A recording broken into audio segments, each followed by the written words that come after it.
विक्रम बेताल की प्रारंभिक कहानी। बहुत समय पहले की बात है।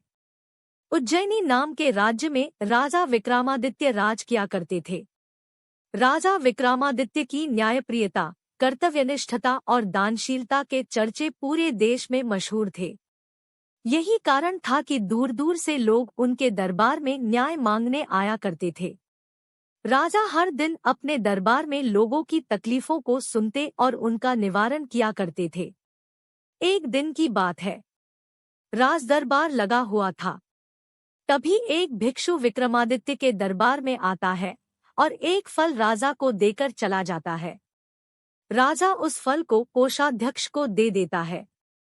उस दिन के बाद से हर रोज वह भिक्षु राजा के दरबार में आने लगा। उसका रोज का काम यही था कि वह राजा को फल देता और चुपचाप चला जाता। राजा भी प्रत्येक दिन भिक्षु द्वारा दिया गया फल कोषाध्यक्ष को थमा देता। ऐसे करते करते करीब 10 साल बीत गए। एक दिन जब भिक्षु फिर राजा के दरबार में आकर फल देता है, तो इस बार राजा फल कोषाध्यक्ष को न देकर वहां मौजूद एक पालतू बंदर के बच्चे को दे देते हैं। यह बंदर किसी सुरक्षाकर्मी का था, जो छूटकर अचानक राजा के पास आ जाता है। बंदर जब उस फल को खाने के लिए तोड़ता है, तो उस फल के बीच से एक बहुमूल्य रत्न निकलता है। उस रत्न की चमक को देख राज दरबार में मौजूद सभी लोग हैरत में पड़ जाते हैं। राजा भी यह नजारा देख आश्चर्य में पड़ जाता है। राजा कोषाध्यक्ष को इससे पूर्व भिक्षु द्वारा दिए गए सभी फलों के बारे में पूछता है। राजा के पूछने पर कोषाध्यक्ष बताता है कि महाराज, मैंने उन सभी फलों को राजकोष में सुरक्षित रखवा दिया है। मैं उन सभी फलों को अभी लेकर आता हूँ। कुछ देर बाद कोषाध्यक्ष राजा को आकर बताता है कि सभी फल सड़गल गए हैं। उनके स्थान पर बहुमूल्य रत्न बचे हुए हैं।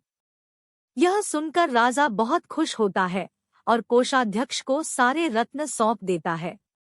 अगली बार जब भिक्षु फल लेकर दोबारा विक्रमादित्य के दरबार पहुंचता है, तो राजा कहते हैं, भिक्षु, मैं आपका फल तब तक ग्रहण नहीं करूंगा जब तक आप यह नहीं बता रहे कि हर दिन आप इतनी बहुमूल्य भेंट मुझे क्यों अर्पित करते हैं। राजा की यह बात सुन भिक्षु उन्हें एकांत स्थान पर चलने को कहता है।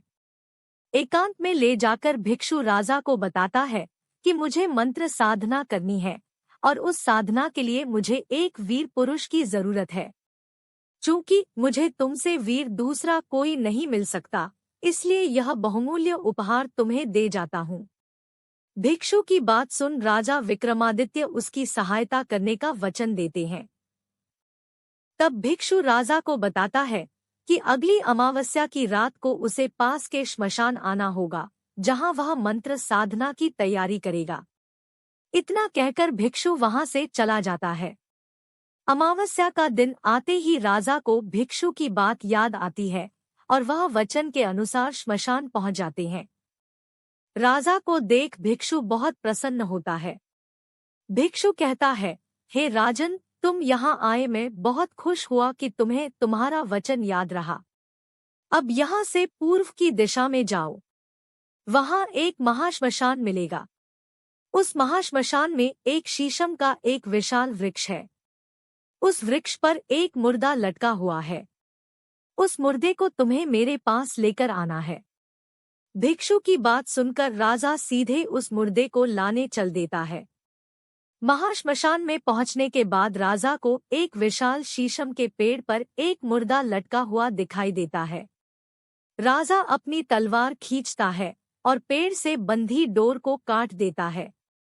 डोर कटते ही मुर्दा जमीन पर आ गिरता है और जोर से चीखने की आवाज आती है।